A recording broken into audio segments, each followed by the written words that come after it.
Welcome friends, science ক্লাবের YouTube চ্যানেলে তোমাদের সবাইকে স্বাগত জানাচ্ছি। আজকে জেনারেল নলেজের যে বিষয়টা নিয়ে আমি তোমাদেরকে পড়াবো সেটা হচ্ছে ভারতের নদ নদী। ভারতের নদ নদী চ্যাপ্টারটা জিএনএম নার্সিং 2025 সালের পরীক্ষার জন্য যেমন খুবই ইম্পর্টেন্ট, সেরকমই পাশাপাশি তোমরা যারা সরকারি চাকরির পরীক্ষার জন্য প্রস্তুতি নিচ্ছ তাদের ক্ষেত্রেও কিন্তু একইভাবে এই ভারতের নদ নদী চ্যাপ্টারটা খুব ইম্পর্টেন্ট। তো চলো চলে যাই মূল বিষয়ে। তো ভারতের নদ নদী নিয়ে আমি আজকে প্রত্যেক বছর যে প্রশ্নগুলো কিনা খুব ইম্পর্টেন্ট সেই প্রশ্নগুলো নিয়ে আলোচনা করব, তাই খুব ডেপথে যাব না। যদি তোমাদের খুব ডেপথে আলোচনার প্রয়োজন হয় ভারতের নদ নদীর উপর, তাহলে তোমরা আমাকে অবশ্যই কমেন্ট করে জানিও। আমি পরবর্তীকালে এরকম একটা ভিডিও আমি অবশ্যই করব ভারতের নদ নদীর উপর, ঠিক আছে? তো ভারতের নদ নদী কে যদি আমরা ভাগ করতে চাই, তো দুটো ভাগে আমরা ভাগ করতে পারি, উত্তর ভারতের নদ নদী এবং দক্ষিণ ভারতের নদ নদী। উত্তর ভারতের নদ নদীগুলো বেসিক্যালি হিমবাহ থেকে পরিপুষ্ট হচ্ছে, হিমবাহ থেকে উৎপত্তি লাভ করছে, বরফ গলা জলে পরিপুষ্ট হচ্ছে, হিমালয় থেকে উৎপত্তি হচ্ছে। তাই সারা বছরই সেখানে জল থাকে, বর্ষার জলে আরো বেশি করে পরিপুষ্ট হয়ে যায়, তাই প্রত্যেক বছরই দেখা যায় বন্যা। আর দক্ষিণ ভারতের নদ নদীগুলো যেগুলো আছে সেগুলো বর্ষার জলে পরিপুষ্ট হয় কিংবা ঝর্ণার জলে। তাই বর্ষাকাল ছাড়া অন্য সময় জল থাকে না বা জল কম থাকে, স্রোত সেরকম একটা থাকে না, ঠিক আছে? কিন্তু উত্তর ভারতের নদ নদীগুলো কিন্তু বেশিরভাগই হিমবাহ থেকে উৎপত্তি লাভ করছে, তাই সারা বছরই সেখানে জল থাকে। বেসিক্যালি এই একটা প্রাথমিক ভাগ আমরা ভারতের নদ নদীকে ভাগ করে আমরা বলতে পারি, ঠিক আছে? তো চলো আমরা মূল বিষয় প্রশ্নগুলোর দিকে চলে যাচ্ছি। প্রথম প্রশ্নে চলে যাচ্ছি। চলে এসেছি প্রথম প্রশ্নে, গঙ্গা নদীর উৎস কোথায়? ঠিক আছে, আমরা ছোটবেলা থেকে কি জেনে এসেছি, গঙ্গা নদীর উৎস হচ্ছে গঙ্গোত্রী নামক হিমবাহ থেকে, গোমুখ গুহা থেকে। গঙ্গোত্রী নামক হিমবাহের গোমুখ গুহা থেকে গঙ্গা নদীর উৎপত্তি ঘটেছে। আর একটু বড় হওয়ার পর আমরা জেনেছি কি, জেনেছি উত্তরাঞ্চলের কাশী জেলার কুমায়ুন হিমালয়ের অন্তর্গত গঙ্গোত্রী নামক হিমবাহের গোমুখ গুহা থেকে গঙ্গা নদীর উৎপত্তি ঘটেছে। কিন্তু দেখো অপশনে কিন্তু কিছু নেই। অপশনে কি আছে? কাশ্মীর, হিমালয়, পশ্চিমঘাট, পূর্বঘাট। তাহলে এখানে আমাদের রাইট আনসারটা ঠিক কি হবে? তো আমরা কনসেপ্টে চলে যাব। গঙ্গোত্রী হিমবাহ কোথায় অবস্থিত? হিমালয়ে। তাহলে আমাদের রাইট অপশনটা কি হচ্ছে? রাইট আনসার হয়ে যাচ্ছে আমাদের হিমালয়, ঠিক আছে? তো এই প্রসঙ্গে আমি আর একটা কথা বলতে চাই। উৎপত্তি, দেখো, উৎপত্তি যেখানে হচ্ছে গোমুখ গ্লেসিয়ার, গঙ্গোত্রী হিমবাহ গোমুখ গুহা থেকে, সেখানে কিন্তু গঙ্গা নদীর নাম হচ্ছে ভাগীরথী। হ্যাঁ, তারপর সে পশ্চিম দিকে প্রবাহিত হচ্ছে, তারপরে দক্ষিণ দিকে প্রবাহিত হয়ে কোন দিকে যাচ্ছে না, দেবপ্রয়াগের দিকে যাচ্ছে। দেবপ্রয়াগের দিকে গিয়ে অলকানন্দার সঙ্গে মিলিত হচ্ছে, তারপরে তার নাম হচ্ছে গঙ্গা। সুতরাং এই জায়গাটা খেয়াল রাখতে হবে যে উৎপত্তি স্থলে গঙ্গা নদীর নাম কিন্তু ভাগীরথী, ঠিক আছে? চলে যাচ্ছি পরের প্রশ্নে। চলে এসেছি, গঙ্গা নদীর দৈর্ঘ্য কত? ঠিক আছে, গঙ্গা নদীর দৈর্ঘ্য সব সময় একদম পরিষ্কার মনে রাখতে হবে, 2525 কিলোমিটার, ঠিক আছে?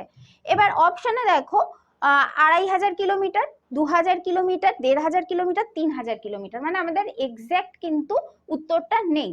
তাহলে আমাদের এক্সাক্ট উত্তর কি হবে? 2525 কিলোমিটার। এটা মনে রাখতে হবে, মুখস্থ রাখতে হবে, গঙ্গা নদীর এটা লেন্থ, ঠিক আছে? তো আমাদের এই এক্সাক্ট লেন্থের কাছাকাছি কোন অপশনটা আছে সেটা আমাদের দেখে নিতে হবে। সেটা হচ্ছে অপশন নাম্বার এ, 2500 কিলোমিটার। তাহলে অপশনটা এটাই আমাদের তাহলে রাইট আনসার হিসেবে ধরে নিতে হবে। তাহলে এক্সাক্ট আনসার কত? 2525 কিলোমিটার, 2525 কিলোমিটার হচ্ছে গঙ্গা নদীর লেন্থ। এ প্রসঙ্গে আমি আর একটা কথা বলতে চাই, সেটা হচ্ছে পশ্চিমবঙ্গে গঙ্গা নদীর টোটাল লেন্থ কত?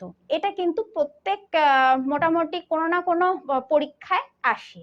তাহলে সেক্ষেত্রে উত্তর কিন্তু হয়ে যাবে 520 কিলোমিটার, ঠিক আছে? ওয়েস্ট বেঙ্গলে গঙ্গা নদীর লেন্থ হচ্ছে 520 কিলোমিটার, ঠিক আছে? এটা মনে রাখতে হবে। আর একটা ইম্পর্টেন্ট প্রশ্ন যেটা আসে সেটা হচ্ছে গঙ্গা নদীর টোটাল নৌবহনযোগ্য পথ কত কিলোমিটার, সেটা হচ্ছে অ্যাপ্রক্স 1600 কিলোমিটার। এবার সেটা 1600 কিলোমিটারের একটু বেশিও হতে পারে, আবার সেটা 1600 কিলোমিটারের একটু কমও হতে পারে, সেটা সামান্যই কম হবে কিন্তু 1600 কিলোমিটারের আশেপাশেই ঘুরবে, অ্যাপ্রক্স 1600 কিলোমিটার। সেটা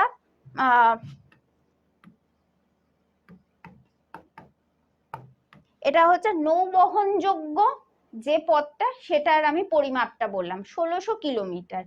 কোথাও কোথাও দেখবে 1625 কিলোমিটার রয়েছে, কোথাও কোথাও আছে অ্যাপ্রক্স 1600 কিলোমিটার। 1600 কিলোমিটারের কম অপশনে থাকে না জেনারেলি, কিন্তু 1625, 1675 এরকম থাকে। তো মোটামুটি এই 1600 কিলোমিটারটাকে মেইন ধরা হয়, ঠিক আছে। এটা হচ্ছে টোটাল নৌবহন যোগ্য পথ গঙ্গা নদী, ঠিক আছে। তো পরবর্তী প্রশ্নে চলে যাচ্ছি। পরবর্তী প্রশ্নে চলে এসেছি, যমুনা নদী কোন শহরের পাশ দিয়ে প্রবাহিত হয়, ঠিক আছে। তাহলে যমুনা নদীর উৎপত্তিটা আগে জানতে হবে। যমুনা নদীর উৎপত্তি হচ্ছে কুমায়ুন হিমালয়েরই যমুনোত্রী হিমবাহ থেকে উৎপত্তি লাভ করছে যমুনা নদী। তারপর সেটা গঙ্গা নদীর সমান্তরালে প্রবাহিত হচ্ছে এবং এলাহাবাদের কাছে এসে এই গঙ্গা নদীর সাথে যমুনা নদী মিলিত হচ্ছে এবং কি করছে, গঙ্গা নদীর ডান তীরস্থ উপনদী তৈরি হচ্ছে। গঙ্গা নদীর কিন্তু সব থেকে দীর্ঘতম এবং মেইন যদি উপনদী বলা হয় তাহলে এই যমুনা নদীকে বলা হবে, কারণ যমুনা নদীর লেন্থ হচ্ছে 1300 কিলোমিটার, ঠিক আছে। এবার যেটা প্রশ্ন আছে সেটা হচ্ছে যমুনা নদী কোন শহরের পাশ দিয়ে প্রবাহিত হচ্ছে। তাহলে মুম্বাই হবে না, ঠিক আছে, কলকাতা হবে না, কারণ কলকাতা এইরকম জায়গায় আছে, চেন্নাইও হবে না, সে দক্ষিণ ভারতের দিকে আছে। তাহলে উত্তর কি হবে, অবশ্যই নয়া দিল্লি, ঠিক আছে। তাহলে নয়া দিল্লি হচ্ছে সঠিক উত্তর। যমুনা নদীর পাশে কোন শহর আছে। এছাড়া আরো দুটো শহর আছে, সেটা হচ্ছে মথুরা এবং আগ্রা, মনে রাখতে হবে। চলে যাচ্ছি পরের প্রশ্নে। চলে এসেছি পরবর্তী প্রশ্ন নিয়ে। পরবর্তী প্রশ্ন হচ্ছে ব্রহ্মপুত্র নদীর উৎস কোথায়। তো অপশন কি রয়েছে, তিব্বত, নেপাল, ভারত, বাংলাদেশ। তো ব্রহ্মপুত্র নদীর উৎপত্তিটা আগে জেনে নিই। সেটা হচ্ছে তিব্বতের মানস সরোবরের কাছে চেমায়ুংদুং হিমবাহ থেকে ব্রহ্মপুত্র নদীর উৎপত্তি লাভ হয়েছে। ব্রহ্মপুত্র কিন্তু নদী নয়, নদ, ঠিক আছে। তো উৎপত্তি স্থলে ব্রহ্মপুত্র নদের নাম হয়েছে সাংপো। তারপর যখন ভারতবর্ষে প্রবেশ করেছে অরুণাচল প্রদেশের উপর দিয়ে, তখন কিন্তু নাম হয়েছে ডিহং, এগুলো মনে রাখতে হবে। এবং তারপর আসামের উপর দিয়ে যখন যাচ্ছে তখন কিন্তু নাম হচ্ছে ব্রহ্মপুত্র, ঠিক আছে। এবং এই আসামের ব্রহ্মপুত্র নদ কিন্তু পৃথিবীর বৃহত্তম নদী চর তৈরি করেছে, তার নাম হচ্ছে মাজুলি। আয়তন হচ্ছে 1260 বর্গ কিলোমিটার, এটা কিন্তু মনে রাখতে হবে, খুব ইম্পর্টেন্ট। তাহলে এখানে কোন উত্তর হবে, এখানে ব্রহ্মপুত্র নদীর উৎস কোথায়, এখানে এটা নদী হবে না, ঠিক আছে, এটা হচ্ছে নদ, ব্রহ্মপুত্র নদ, উত্তর হবে তিব্বত, ঠিক আছে। তো পরবর্তী প্রশ্নে চলে যাচ্ছি। চলে এসেছি পরের প্রশ্ন নিয়ে। গঙ্গা নদীর শাখা নদী কোনটি। তো অপশনে কি আছে, ভাগীরথী, যমুনা, গোদাবরী, সিন্ধু। তো আগে জেনে নেওয়া যাক শাখা নদী এবং উপনদী কাকে বলা হয়। উপনদী হচ্ছে যখন কোনো নদী অন্য কোথা থেকে উৎপত্তি হয়ে একটা বড় নদীর সঙ্গে মিলিত হয়েছে কিছু দূর গিয়ে, তখন ওই বড় নদীটার উপনদী হচ্ছে যে নদীটা এসে মিললো সেই নদীটাকে বলা হচ্ছে, ঠিক আছে। আর শাখা নদী হচ্ছে যখন কোনো একটা বড় নদী যেতে যেতে তার দুটো ভাগ বা কয়েকটা ভাগে পরিণত হচ্ছে, হ্যাঁ, মানে একটা ভাগ হয়ে বেরিয়ে যাচ্ছে, বেরিয়ে গিয়ে অন্য কোথাও গিয়ে পতিত হচ্ছে, তখন ওই মূল নদীটা শাখা নদী হচ্ছে যে নদীটা চলে গেল অন্য জায়গায় পতিত হলো, অন্য জায়গায় গিয়ে সেই নদীটাকে বলা হচ্ছে শাখা নদী, ঠিক আছে। তাহলে উপনদী হচ্ছে অন্য জায়গায় উৎপত্তি লাভ হবে এবং উৎপত্তি লাভ করে যে নদী মূল নদীতে এসে মিশবে। আর শাখা নদী হচ্ছে যে মূল নদী থেকে একটা শাখা বেরিয়ে গিয়ে অন্য কোনো ওয়াটার বডিতে পড়বে, তাকে বলা হচ্ছে শাখা নদী, ঠিক আছে। তো এখানে গঙ্গা নদীর শাখা নদী কোনটি জিজ্ঞাসা করেছে। তো আমি কিছুক্ষণ আগেই বলেছিলাম যে উৎপত্তি স্থলে গঙ্গা নদীর নাম ছিল ভাগীরথী, কিন্তু আর একটা বিষয় হচ্ছে গঙ্গা নদীর যখন কিনা মুর্শিদাবাদে, ওয়েস্ট বেঙ্গলে যখন ঢুকবার পর মুর্শিদাবাদে এসছে, তো তখন গঙ্গা নদী ভাগ হয়ে যায়, এবং ভাগ হয়ে গিয়ে মুর্শিদাবাদ থেকে হুগলি পর্যন্ত নাম হয় কিন্তু আবারও ভাগীরথী। ঠিক আছে, শুধুমাত্র উৎপত্তি স্থলের নাম যে ভাগীরথী তা কিন্তু নয়, মুর্শিদাবাদ থেকে হুগলি পর্যন্ত কিন্তু গঙ্গা নদীর নাম হচ্ছে ভাগীরথী। অবশ্যই সেখান থেকেও অন্য নদী বেরিয়েছে, তো মেইনলি আমাদের যেটা গঙ্গা নদীর শাখা নদী, তো ভাগীরথী হচ্ছে উত্তর হয়ে যাবে। এছাড়াও গঙ্গা নদীর আর একটা ইম্পর্টেন্ট শাখা নদী কিন্তু হুগলি নদী, যেটা কিনা হুগলি থেকে মোহনা পর্যন্ত প্রবাহিত হয়েছে। ঠিক আছে, এটা মনে রাখতে হবে। চলে এসেছি পরের প্রশ্ন নিয়ে। নর্মদা নদী কোন ধরনের নদী? অপশনে কি কি আছে? পূর্ব দিকে প্রবাহিত, পশ্চিম দিকে প্রবাহিত, দক্ষিণ দিকে প্রবাহিত এবং উত্তর দিকে প্রবাহিত। তাহলে সঠিক উত্তরটা কি হবে? সঠিক উত্তর হচ্ছে, তার জন্য দেখতে হবে নর্মদা নদীর উৎপত্তি কোথা থেকে হচ্ছে। মহাকাল পর্বতের অমরকণ্টক শৃঙ্গ থেকে এই নর্মদা নদীর উৎপত্তি ঘটছে। তারপর বিস্তৃতি কি হচ্ছে, মধ্যপ্রদেশের মহাকাল পর্বতের অমরকণ্টক শৃঙ্গ থেকে উৎপত্তি লাভ করে মহারাষ্ট্র, গুজরাটে বিস্তৃতি হচ্ছে, এবং পতিত হচ্ছে কোথায়? পতিত হচ্ছে খাম্বাত উপসাগরে। ঠিক আছে, খাম্বাত উপসাগরে কিন্তু নর্মদা নদী পতিত হচ্ছে। তাহলে এখানে কি বলছে, কোন ধরনের নদী? পূর্ব দিকে প্রবাহিত, পশ্চিম দিকে প্রবাহিত, দক্ষিণ দিকে এবং উত্তর দিকে।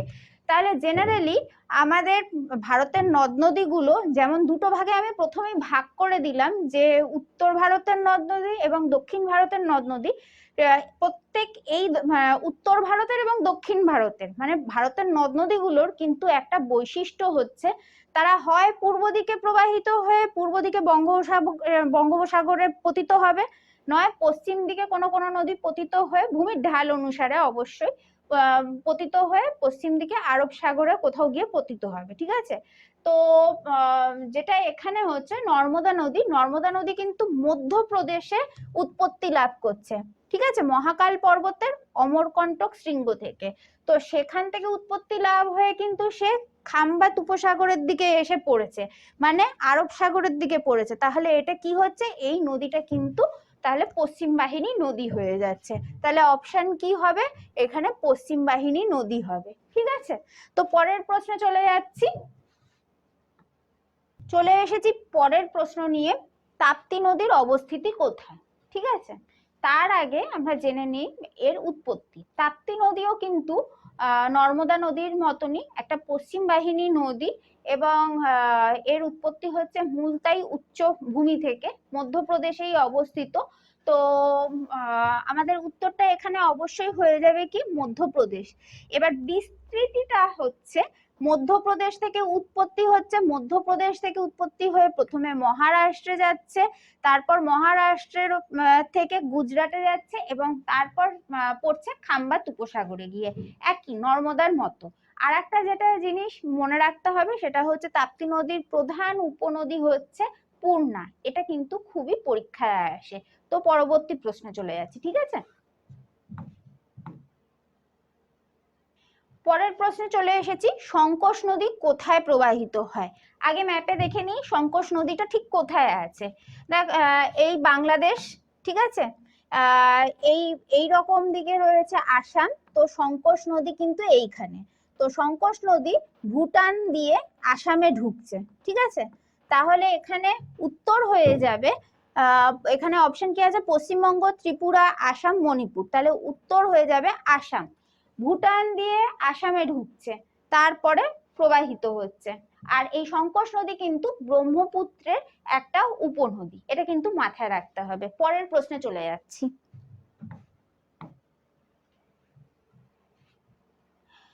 পরের প্রশ্ন হচ্ছে, মহানদীর দৈর্ঘ্য কত? মহানদীর দৈর্ঘ্য 900 কিলোমিটার। এটা একদম মুখস্থ রাখতে হবে। বিভিন্ন বইতে থাকে যে 858 কিলোমিটার, বিভিন্ন বইয়ে পুরোনো ভার্সনটাই আছে, কিন্তু বর্তমানে একদম 900 কিলোমিটার, এটাকে মুখস্থ রাখতে হবে। ঠিক আছে, তো পরবর্তী প্রশ্নে চলে যাচ্ছি। চলে এসেছি পরের প্রশ্নে, কোন নদীর পাশে ভুবনেশ্বর শহর অবস্থিত? তো ভুবনেশ্বর শহরটা আমরা ম্যাপে আগে দেখে নিই। এখানে হচ্ছে মহানদী, এটা হচ্ছে আমাদের মহানদী, উড়িষ্যার ওপর অবস্থিত। তাহলে অবশ্যই উত্তরটা কি হয়ে যাবে? উত্তরটা কিন্তু হবে মহানদী। ঠিক আছে, তো মহানদীর পাশে কিন্তু আরো কয়েকটা শহর অবস্থিত, সেটা হচ্ছে কটক শহর অবস্থিত। এটা কিন্তু মাথায় রাখতে হবে, মাঝে মাঝে কিন্তু এই প্রশ্নটা আসে। হ্যাঁ, তো চলে যাচ্ছি পরের প্রশ্নে। গঙ্গা নদীর উপনদী কোনটি? কিছুক্ষণ আগেই বলেছি উপনদী এবং শাখা নদীর মধ্যে কি পার্থক্য। যখন অন্য কোথা থেকে উৎপত্তি লাভ করে কোনো নদী একটা মূল নদীতে এসে মেশে, সেই নদীকে মূল নদীটার উপনদী বলা হয়। ঠিক আছে, তাহলে গঙ্গা নদীর উপনদী কোনটি?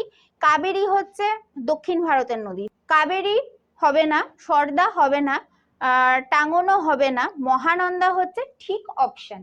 ঠিক উত্তর হচ্ছে মহানন্দা। কোথায় আছে মহানন্দা? আছে এইখানে। ঠিক আছে, পরের প্রশ্নে চলে যাচ্ছি। পরের প্রশ্ন হচ্ছে, চলে আসি পরের প্রশ্ন নিয়ে, দক্ষিণ ভারতের প্রধান নদী কি? তো এখানে দেখো দক্ষিণ ভারতের প্রধান নদী জিজ্ঞাসা করেছে, আর কিন্তু অন্য কোনো রকম কিছু জিজ্ঞাসা করেনি, কোনো কিছুর উল্লেখ নেই। কিরকম উল্লেখ থাকবে সেটা আমি কিছুক্ষণ পর বলছি।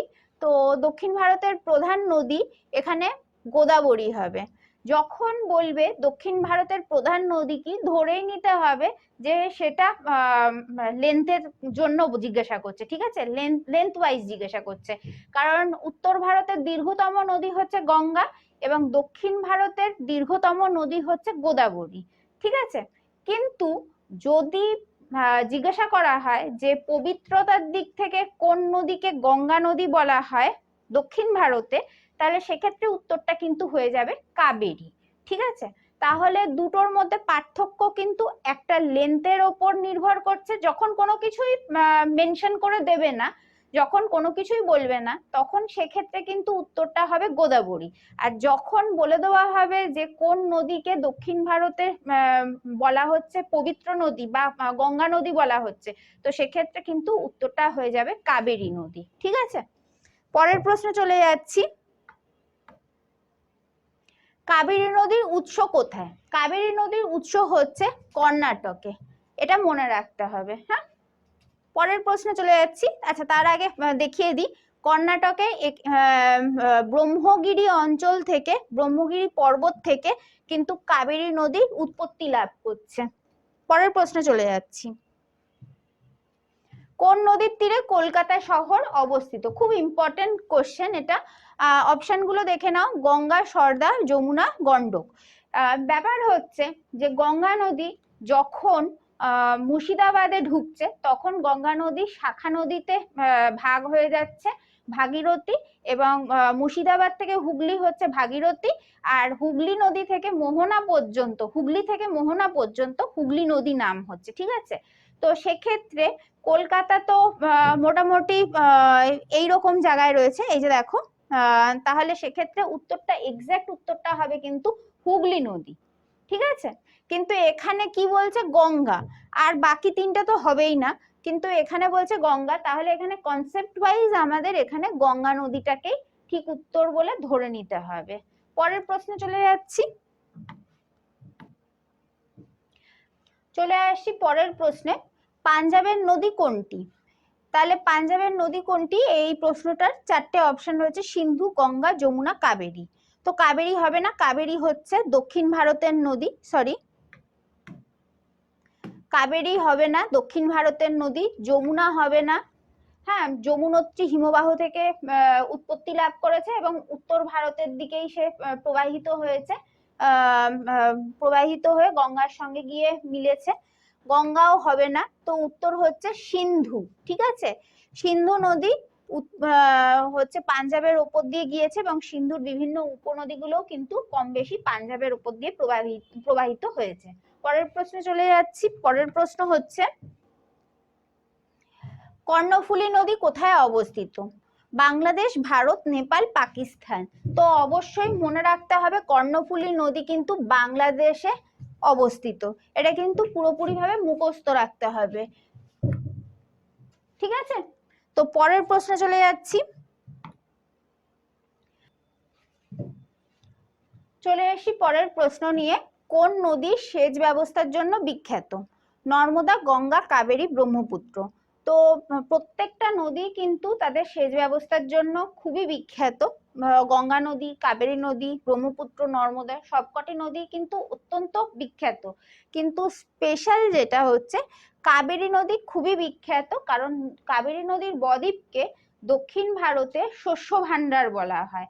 তো উন্নত সেচ ব্যবস্থা আছে বলেই কিন্তু কাবেরী নদীকে এই তকমাটা দেওয়া হয়েছে। ঠিক আছে, দক্ষিণ ভারতে এই তকমাটা কাবেরী নদীকে দেওয়া হয়। তো কোথায় আছে কাবেরী নদী? এখানে আছে কর্ণাটকে। কর্ণাটকের উপর দিয়ে প্রবাহিত হয়েছে, কর্ণাটকেই উৎপত্তি।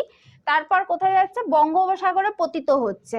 ঠিক আছে, তো বদ্বীপে যে শস্য উৎপাদন হয় প্রত্যেক বছর, তার জন্য কিন্তু দক্ষিণ ভারতের শস্য ভান্ডার বলা হচ্ছে কাবেরী নদীর বদ্বীপকে।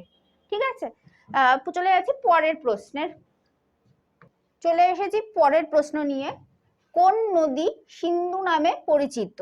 এখানে অপশন কি দিচ্ছে? গঙ্গা, ব্রহ্মপুত্র, সিন্ধু, যমুনা। তো এই প্রশ্নের উত্তর হবে সিন্ধু। এটা আমাদের কিন্তু মুখস্থ রাখতে হবে। ঠিক আছে, তো আমরা ইতিহাসে পড়েছি সিন্ধু সভ্যতা কিন্তু এই সিন্ধু নদীর তীরেই কিন্তু গড়ে উঠেছিল। হ্যাঁ, এটা মাথায় রেখে এই প্রশ্নের উত্তরটা আমাদের মুখস্থ রাখতে হবে। তো চলে যাচ্ছি পরের প্রশ্নে।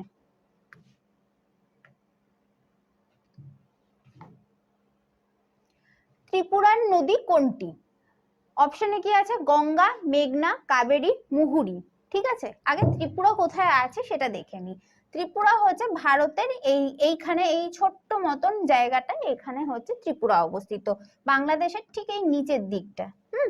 তো ত্রিপুরার যে নদী, ত্রিপুরার নদী হচ্ছে, দেখো গঙ্গা নদী হচ্ছে উত্তর ভারতের নদী, মেঘনা কিন্তু বাংলাদেশ, কাবেরী কিন্তু দক্ষিণ ভারতের নদী, আর তাহলে কি পড়ে রয়েছে? মুহুরী। তাহলে উত্তর হবে মুহুরী। তাহলে ত্রিপুরা নদী কোনটি ত্রিপুরার? তাহলে ত্রিপুরার নদী হচ্ছে মুহুরী। এটা মাথায় রাখতে হবে, মুখস্থ রাখতে হবে। হ্যাঁ, পরের প্রশ্নে চলে যাচ্ছি। একটি অন্তঃবাহিনী নদীর নাম কি? তাহলে অপশন কি আছে? কাবেরী নদী, বিপাশা নদী, লুনি নদী, গোদাবরী নদী। অন্তঃবাহিনী নদী কাকে বলে এটা আগে আমাদের জানতে হবে। অন্তঃবাহিনী নদী হচ্ছে কোন নদী স্থলভাগ থেকে উৎপত্তি লাভ করে আবার স্থলভাগেই কোনো ওয়াটার বডিতে পতিত হচ্ছে, মানে কোনো হ্রদ বা সেই ধরনের কোনো জলাশয়ে পতিত হচ্ছে, মোটেও স্থলভাগের বাইরে কোনো সাগর বা কোনো হ্রদে গিয়ে পতিত হচ্ছে না, সেই ধরনের নদীকে বলা হচ্ছে অন্তঃবাহিনী নদী। তো ভারতের খুব বিখ্যাত অন্তঃবাহিনী নদী হচ্ছে লুনি নদী। ঠিক আছে, এই লুনি নদী হচ্ছে লুনি নদীকে ভীষণ, মানে লুনি নদীতে কোনো জল থাকে না বললেই চলে, কারণ এটা মরুভূমির ওপর দিয়ে পাস করে এবং থর মরুভূমির ওপর দিয়ে পাস করে। খুবই সল্টেড ওয়াটার এর, খুবই লবণাক্ত এর জল। হ্যাঁ, তো একে লাবণাবতী নদীও কিন্তু বলা হয়, পরীক্ষায় কিন্তু আসে। ঠিক আছে, তাহলে এটা কিন্তু মাথায় রাখতে হবে। আজকের মতন তাহলে এখানেই ক্লাসটাকে শেষ করছি। তোমরা অবশ্যই জানিও আমার ক্লাস তোমাদের কেমন লাগলো, আর ভবিষ্যতে কোন ধরনের ভিডিও তোমরা চাইছো, কোন ধরনের টপিকের উপর আলোচনা করলে তোমাদের সুবিধা হবে সেটাও অবশ্যই কমেন্টে জানিও। দেখা হচ্ছে অন্য কোনো ক্লাসে। আজকের মতন তাহলে এখানেই শেষ করছি।